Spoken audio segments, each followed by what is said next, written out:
Muy buenos días tengan todos ustedes, bienvenidos a este espacio dedicado a la reflexión filosófica. El día de hoy en este video expondré algunos de los temas fundamentales de la propuesta teórica de Erich Fromm. ¿Por qué Erich Fromm? Pues considero que actualmente es un pensador poco estudiado y poco conocido por las nuevas generaciones sobre todo, ya que entre los años 50 y 60 pues Fromm fue muy conocido a nivel mundial y sobre todo en México también, ya que aquí radicó un tiempo y estuvo impartiendo algunos temas para la UNAM.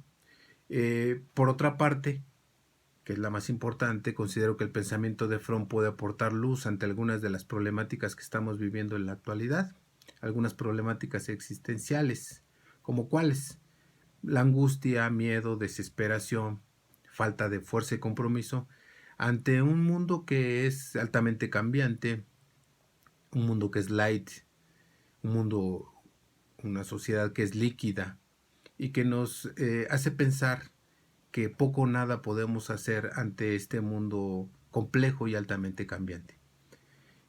Como docente de filosofía en preparatoria y universidad, he podido constatar las inquietudes de miles de alumnos que buscan respuestas, soluciones claras y contundentes, algo en qué creer con firmeza. Como decía Kierkegaard, necesitamos de una idea por la que valga la pena vivir y morir, ¿no? Eh, yo creo que como docentes nos damos cuenta de esta necesidad, ya que hay muchos alumnos que nos preguntan: maestro, ¿qué podemos profundizar? ¿Algún libro que me recomiende leer? Y vienen con una serie también de preguntas que sacan constantemente en las clases, buscando esta firmeza, esta claridad, estas verdades certeras que permitan tener firmeza en la vida, ¿no? Ciertamente hoy más que nunca hay muchos autores que desde la perspectiva psicológica, sociológica, filosófica, pedagógica, sociobiológica, genética, etcétera, dan múltiples respuestas ante estas interrogantes, ante qué es el ser humano, qué debe hacer para ser feliz, qué se puede esperar, cómo funciona el cuerpo humano, cómo funciona la mente humana. Hay muchas respuestas válidas, interesantes. Sin embargo,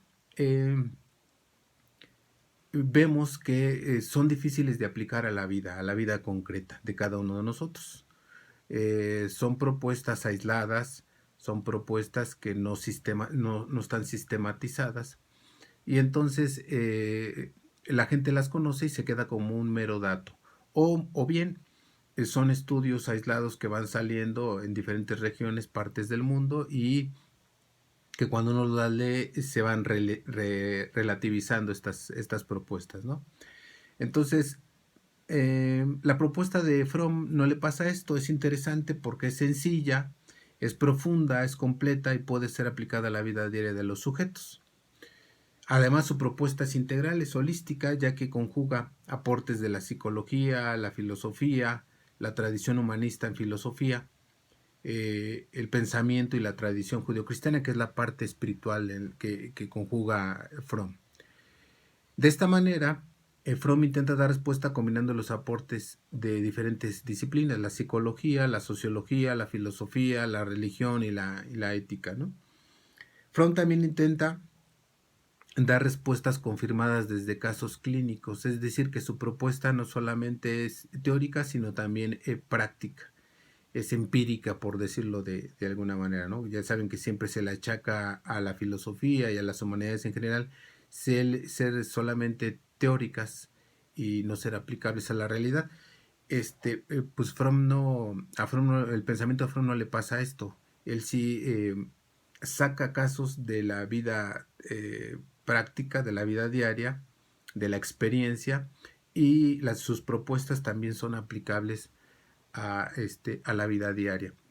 Eh, Él estuvo mucho tiempo dando terapia, ¿no? Teniendo pacientes, entonces muchas de sus propuestas las aplican en los pacientes. Me parece que Fromm es un pensador crítico, honesto y optimista respecto al ser humano. Su propuesta nos invita a ser felices y desarrollar al máximo nuestro potencial como seres humanos, ¿no? Por otro lado, es verdad que para muchos de ustedes, algunos de estos conceptos les parecerán obsoletos, ya superados, criticados, o que se desarrollaron en otras vertientes, ¿no? Sin embargo, me queda claro que Fromm tiene mucho que decir para orientar el debate actual sobre algunas cuestiones de moral, de religión, de psicología incluso y de filosofía, ¿no? Bien, antes de empezar quiero aclarar que la propuesta de Fromm debe ser desarrollada por cada uno de nosotros. No es una simple receta que hay que aplicar nada más, sino es una propuesta que implica un compromiso de nuestra parte, que implica creatividad, esfuerzo, constancia, incluso algo de dolor y sufrimiento, ¿no? Dos palabras que no son muy aceptadas hoy en día en nuestra sociedad. Todo lo que huela a dolor o a sufrimiento lo hacemos a un lado, ¿no? Pero Fromm sí nos advierte que su propuesta pues implica también ese esfuerzo, ese dolor, ese sufrimiento. Bien, ¿con qué libro vamos a iniciar? Pues seguramente muchos de ustedes que conocen algo de Fromm vendrá a su mente libros como El miedo a la libertad, El arte de amar, Ser o tener. Bueno, no vamos a empezar con ninguno de estos libros, vamos a empezar con el libro que lleva por título El corazón del hombre, que fue publicado en 1964 y aquí en México, si mal no recuerdo, en 1967 por el Fondo de Cultura Económica. Vamos a empezar con este libro, ¿por qué?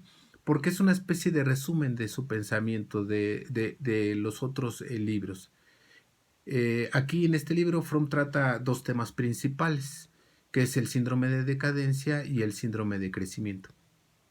Para desarrollar estos dos síndromes, Fromm divide el libro en 5 capítulos. El primero de ellos se llama ¿El hombre es bueno o es malo? Es una pregunta que se hace. Después, el segundo capítulo, Amor a la muerte o necrofilia. El tercero, Narcisismo individualista y social. El cuarto, Vínculos incestuosos. Y el quinto, Libertad, determinismo y alternativismo.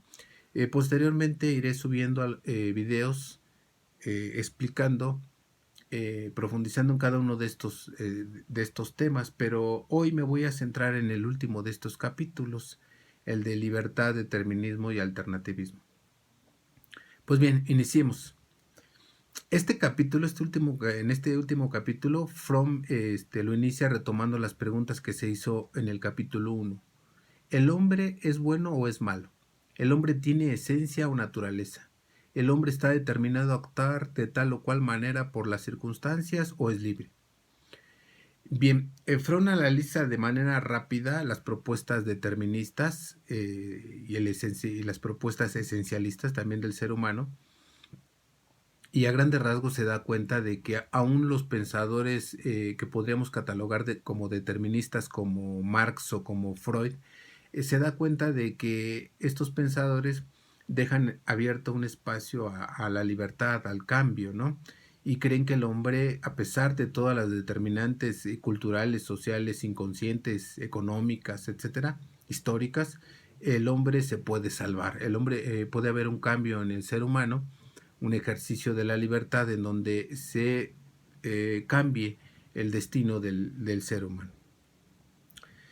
Entonces, a partir de una vez que hace este análisis, Fromm nos va a decir que el hombre sí tiene una esencia o una naturaleza, pero esa esencia no se puede considerar como algo fijo, como algo estable en el paso del tiempo, ¿no? Algo que siempre permanece, no. Sino que considera que esta esencia es una especie de contradicción inherente que hay en el ser humano. Esta contradicción la podemos constatar en dos hechos. Por un lado, queda claro que el hombre es un ser biológico con necesidades específicas y que por ello pertenece al mundo animal y natural, aunque no se siente parte de este mundo animal y mucho menos tiene instintos que le indiquen cómo vivir. Entonces, por una parte, el ser humano se siente como parte de la naturaleza, pero por otra, el hombre tiene inteligencia, claro, como el animal, pero aunado a ella tiene una autoconciencia.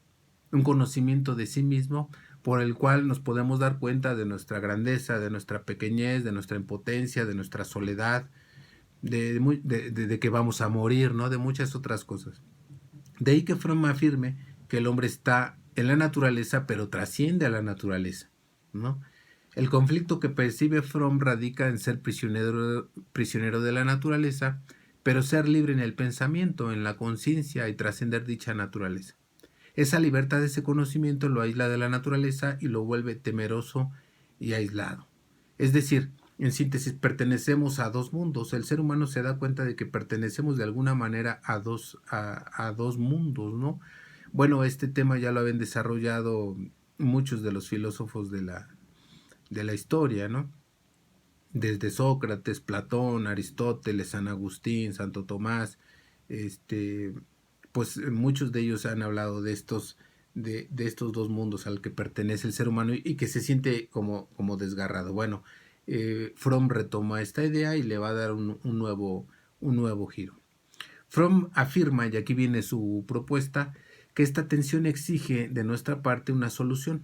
Esta tensión que hay entre lo natural y no sentirnos completamente naturales, le tenemos que dar una solución. La esencia del hombre es esta tensión y la necesidad de darle respuesta a esta pregunta. En esto consiste la esencia o la naturaleza del ser humano para Fromm. ¿Qué puede hacer el hombre para liberarse de la soledad, de la angustia y encontrar la unidad? ¿Qué necesita hacer para llenar el vacío y el aislamiento? Fromm tiene claro que no se trata de una respuesta teórica, sino de una respuesta que ponga en juego todo nuestro ser, nuestras emociones, nuestra razón y nuestro actuar. Nuestra libertad, pues, y nuestra voluntad, ¿no?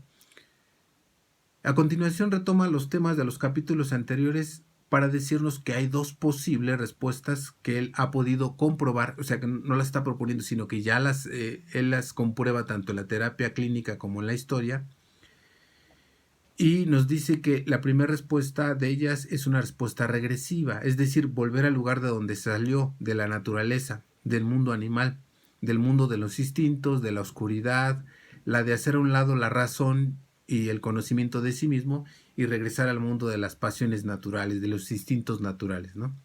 Es una respuesta regresiva, que esto tiene que ver un poco con la idea de Freud, de que si la vida procede de algo inanimado, hay una tendencia innata, inconsciente en la misma vida de querer retornar a eso inanimado, ¿no? El instinto de muerte que después va a desarrollar. A esta respuesta Fromm la llama el síndrome de decadencia. Los análisis que hace en los capítulos 2, 3 y 4 muestran que la necrofilia, el narcisismo individual y social y el vínculo incestuoso forman el síndrome de decadencia y de regresión, una respuesta negativa, que después en otros videos voy a desarrollar cada uno de estos capítulos que son muy interesantes, ¿no?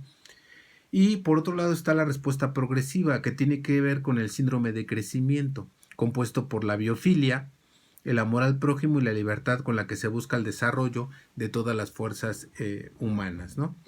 Esta respuesta pues también la ve en los sujetos, en la terapia clínica lo ve Fromm, pero también lo ve a lo largo de la historia, desde Egipto, Buda, Cristo, Zaratustra, ve esta propuesta factible, ¿no?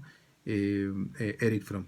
Y claro, también a lo largo de la historia, Fromm logra ver que hay variantes o respuestas que se han ido falseando, ¿no? Y que estas respuestas también dependen mucho de las circunstancias que se van viviendo en cada época, ¿no? No siempre son las mismas, no se dan las mismas respuestas.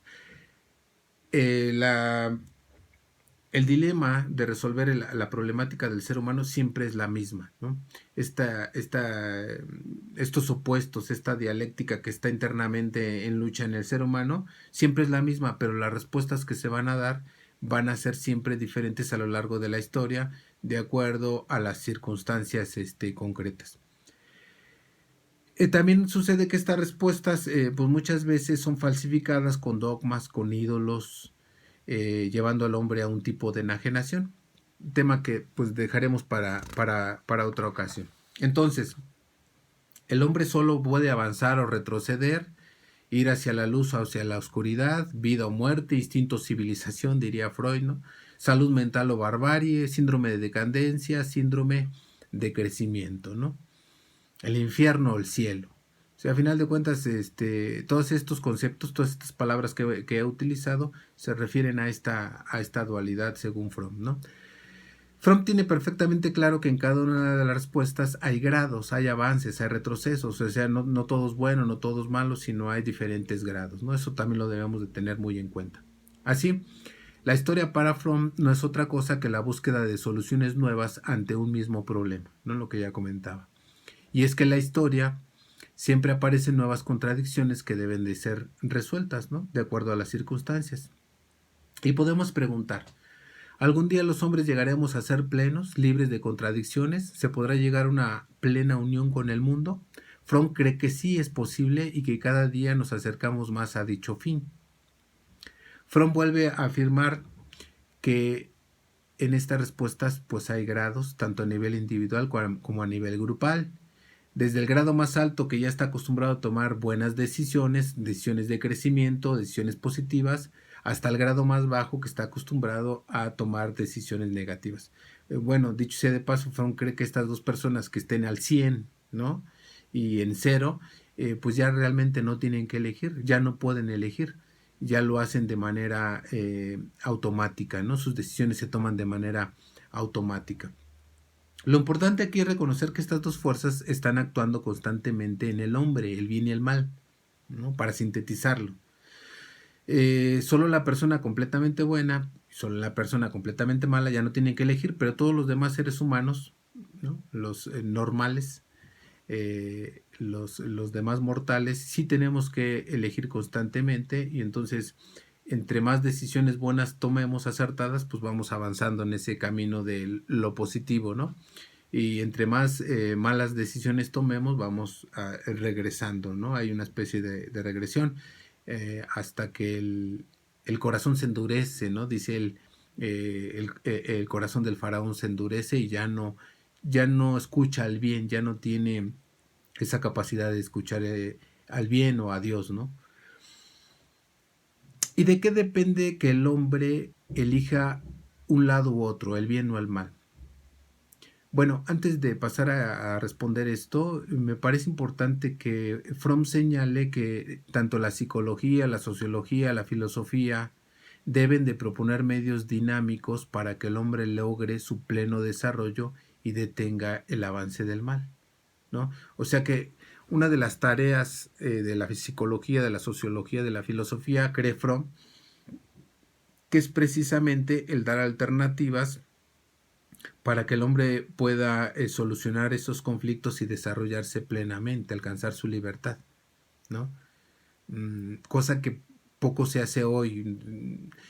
Hoy todos tienen miedo de dar propuestas, de dar consejos, no se atreven. Entonces, pues la mayoría de los seres humanos está en una especie de incertidumbre, ¿no? No sabe qué hacer, no sabe hacia dónde ir, se deja engañar fácilmente por cualquier líder político o religioso y luego se desilusiona. Entonces, como que hacen falta estas propuestas serias, profundas, y dice Fromm, bueno, pues los intelectuales, los sociólogos, los psicólogos, los filósofos tenemos esa obligación. Bueno, el hombre es bueno o es malo por naturaleza. Dice Fromm, el hombre tiene como potencialidad interna las dos tendencias, lo que ya sabíamos de alguna manera. Puede ser bueno o puede ser malo, pero tiene que elegir. Nuevamente Fromm realiza un análisis rápido de las posturas deterministas y optimistas de la libertad. Y le parece a él de alguna manera despiadado pensar que los sujetos que han crecido en pobreza tanto material como espiritual, que no han experimentado amor y que han tenido un cuerpo condicionado a alguna droga, a alguna necesidad, puedan tener la capacidad de elegir. No, dicho sujeto para Fromm no puede elegir. Un sujeto con estas carencias no, claro que no puede elegir. Nos recuerda que Spinoza, Leibniz, Freud, Marx ya hablaron de fuerzas inconscientes y sociales que influyen en la libertad humana. Pero nos recuerda también que tanto Freud como Marx creyeron que por el conocimiento y la acción concreta, como lo pensaba Sócrates o Platón, se puede ir ampliando la libertad y con ello lograr que el sujeto cambie y se libere de las cadenas de la necesidad, del inconsciente o las fuerzas económicas, ¿no? De hecho, nos recuerda que la Biblia o el Antiguo Testamento no hablan de pecado, cosa interesantísima que también podemos abordar en un video posterior, sino de perder el camino y regresar a él. No es pecado, es perdí el rumbo y quiero regresar al rumbo. En el Nuevo Testamento la parábola del hijo pródigo hace referencia a este punto. No es pecado o algo que ya no se pueda solucionar, sino es el hijo que se arrepiente y dice: he perdido el rumbo, he perdido el camino, regreso al papá y quiero estar con mi padre y retomar el camino, ¿no? Por su parte, los psicoanalistas han visto este proceso en el que sus pacientes han perdido el camino, se han extraviado en la vida, pero llega un momento en que tocan fondo, que rompen con la cadena y el engranaje y deciden regresar, dice Fromm. Ya lo hemos visto en los pacientes. Para Fromm, entonces, hay hombres que tienen la capacidad de elegir y otros que la van perdiendo, porque van tomando una mala decisión tras otra, hasta que su corazón se endurece como el del faraón, ¿no? Pero también nos debe quedar claro que no existe el bien y el mal en general, sino que hay mal y bien concretos en una circunstancia determinada. Por otra parte, Fromm se da cuenta que la cuestión al momento de elegir siempre es lo que dictan las pasiones y lo que dicta la razón. O sea, lo que dicta el impulso, el primer impulso, que para él es instintivo, es natural, es biológico, y por otro lado lo que indica la razón, pero una razón práctica que ahorita voy a profundizar más en ella. Como ustedes se darán cuenta, toda la tradición filosófica antigua nos dice que las pasiones irracionales son aquellas que debilitan y destruyen las facultades humanas, ¿no? Ya lo dijo Sócrates, Platón, San Agustín, Spinoza, que siempre esas pasiones desbordadas pues nos llevan a actuar mal. Fíjense que esto lo retoma perfectamente, no, lo retoma perfectamente, perdón, bueno, pues toda la nueva corriente esta de la inteligencia emocional, ¿no? Las pasiones desbordadas nos llevan a meternos en problemas, incluso a enfermarnos, ¿no? Pero esto, si ustedes lo logran ver, pues se va unido ya o ha sido estudiado ya de alguna u otra forma, de acuerdo a las circunstancias históricas, por otros pensadores, ¿no? Por su parte, Fromm cree que la razón asegura el despliegue psíquico y mental del sujeto, aunque Freud diría que lo reprime, ¿no? Es una lucha constante. La cultura realmente es el desarrollo de la cultura es la represión del instinto por parte de la razón. Por ello, dice Fromm, ser libre es elegir entre amor y odio, vida y muerte, progreso o regresión, acción o pasividad, dependencia o independencia. Pero principalmente, ser libre es seguir la voz de la razón, de la salud, del bienestar, dice Fromm, ¿no? Y aquí llegamos al último tema interesante de este capítulo. La libertad no es una capacidad abstracta que se tiene o no se tiene, sino el producto del carácter de una persona. Esto es algo bien interesante. Es su estructura de carácter lo que le da la capacidad de elegir o no. Hay sujetos que por su carácter han perdido esta capacidad, ¿no? Aquí integra la parte psicológica en su propuesta. Para Fromm, la libertad es producto de un carácter pleno y maduro de la persona productiva. Claro, hay grados, ¿no? No estamos diciendo que al 100% o al 0%, sino hay grados. Pero la libertad tiene que ver con la formación del carácter, que si ustedes se fijan, la palabra ética, ethos, tiene que ver también con su acepción de carácter, además de costumbre de carácter, ¿no? Pero podríamos preguntar a Fromm, ¿qué es más fuerte en el hombre, lo racional o lo irracional? ¿Las pasiones o la razón? Fromm responde, depende de lo que se haya desarrollado más en el sujeto a lo largo de su historia personal, ¿no? Y nos brinda una serie de ejemplos que nos ayudan a aclarar este tema. Sin embargo, antes de abordar estos ejemplos que nos aclaran esto que estoy diciendo, me gustaría desarrollar un poco este tema de qué tipo de razón nos está hablando Fromm. Y por supuesto no se trata de una razón instrumental, sino de una razón práctica, prudencial, que tiene las siguientes características. Es una razón objetiva y que sabe elegir lo mejor de lo peor. Es una razón que sabe elegir los mejores medios. Es una razón que conoce los fines que hay detrás de sus deseos. Es una razón que conoce las posibilidades reales de acción. Es una razón que sabe que su decisión implica esfuerzo, sufrimiento y a veces inclusive dolor, ¿no? En palabras de Fromm, que me recuerda un poco a Kierkegaard, el conocimiento no es algo teórico. El conocimiento racional no es algo teórico. Significa que el sujeto hace suyo lo que aprende, lo siente, lo experimenta y llega a una convicción que hace suya en su vida. Es un saber holístico, integral, ¿no? Que incluye las pasiones, las emociones, las decisiones, las mejores opciones. Es una razón práctica, un saber prudencial, que ya lo ha manifestado toda la tradición filosófica, ¿no? Bueno, ¿cuáles son los ejemplos que da Fromm en su libro para poder entender esto de cómo la libertad forma parte del carácter y cómo se va perdiendo poco a poco el ejercicio de la libertad? Pues él nos habla de, por ejemplo, de una pareja, de un hombre que invita a una chica a tomar a tomar unas copas y le invita a salir, toman unas copas y luego la lleva a su casa y cuando está a punto de pues de despedirse, dice Fromm, ahí parece ser que el sujeto toma la decisión de entrar a su casa y acostarse con ella o no. Dice, pero no es cierto. ¿Por qué? Porque la decisión ya se tomó antes. Desde el momento en que la estás invitando a salir, ya hay un propósito.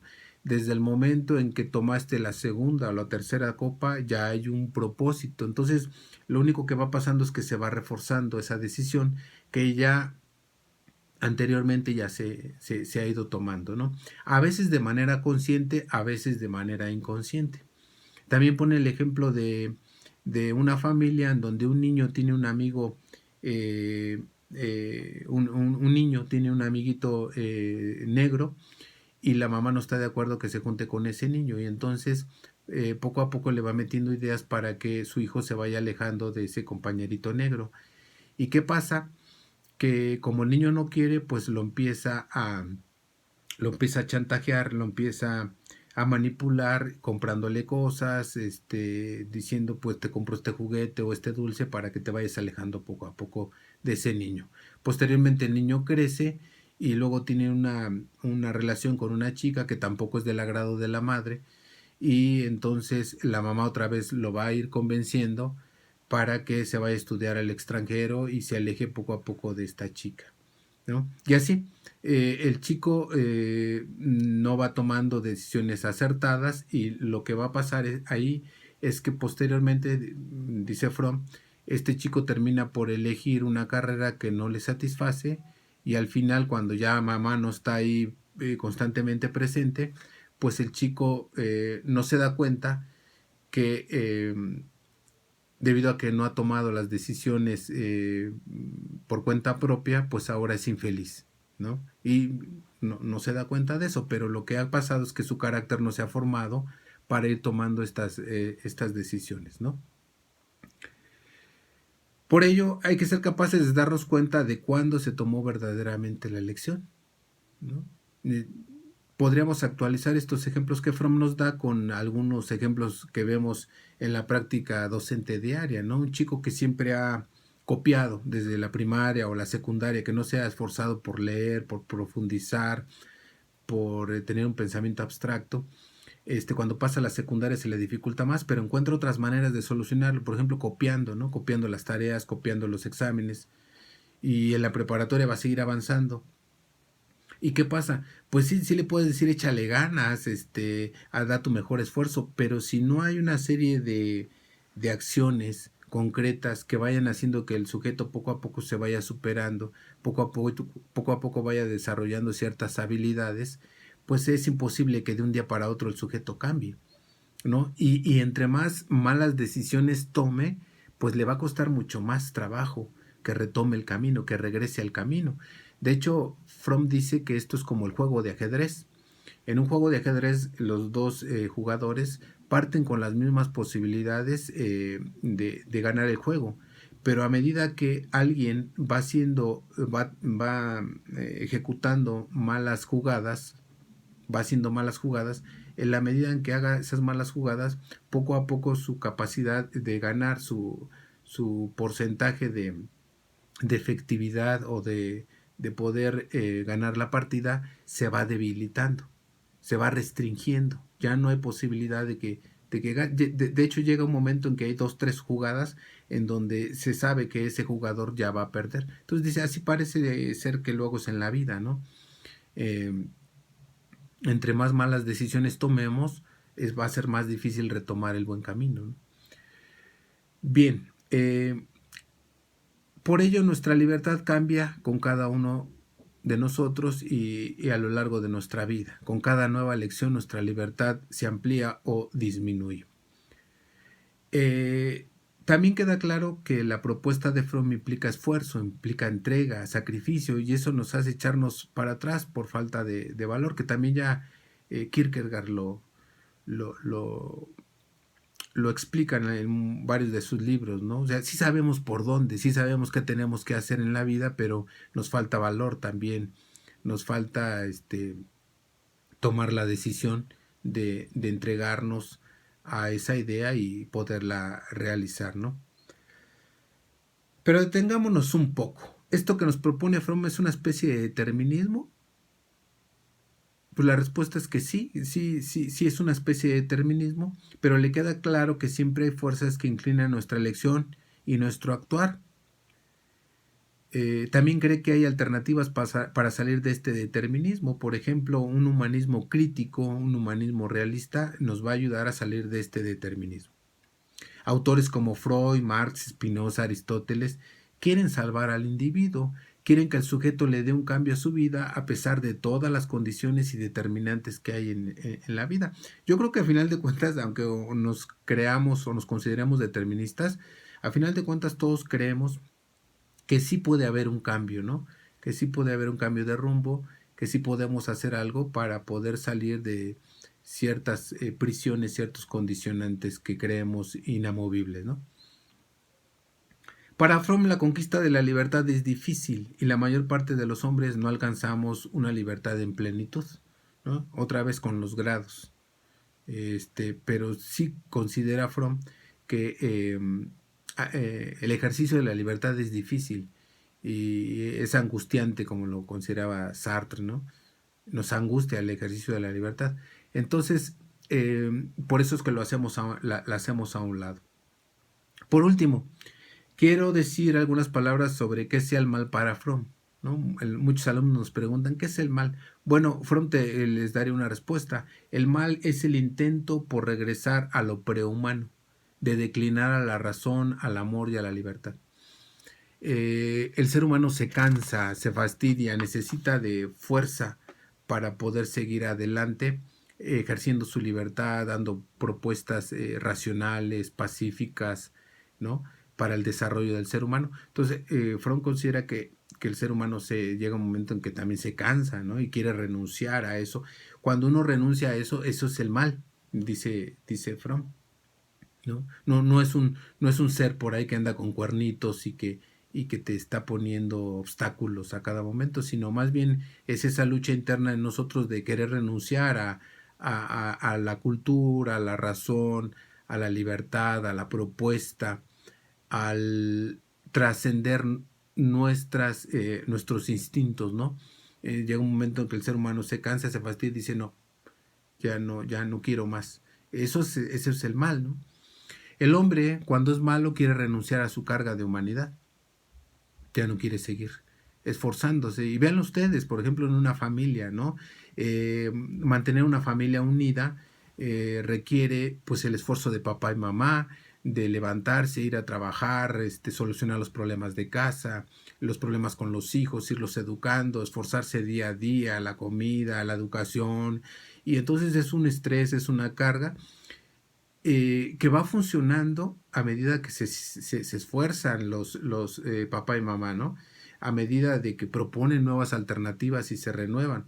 Pero cuando la familia, cuando alguno de los integrantes se cansa y dice, no, ya avienta la toalla, pues es cuando ya no empieza a funcionar esa familia, es cuando ya se empieza a disgregar, a desintegrar todo lo que se había construido. Pero así como sucede en la familia, sucede en cada uno de nosotros, ¿no? Y es de esto lo que está hablando Fromm, ¿no? E incluso llega el momento en que la gente ya no quiere. Se endureció tanto el corazón que ya no quiere hacer nada, ¿no? Es cuando vienen las depresiones, cuando viene los suicidios, incluso ahorita en estas semanas en México, por ahí algunos actores se quitaron la vida precisamente por esta inactividad, estos problemas que tienen en la vida diaria, ¿no? El capítulo termina con algunas reflexiones en torno a Spinoza que no expondré y sobre todo a aplicar todas estas afirmaciones en una sociedad industrial y consumista.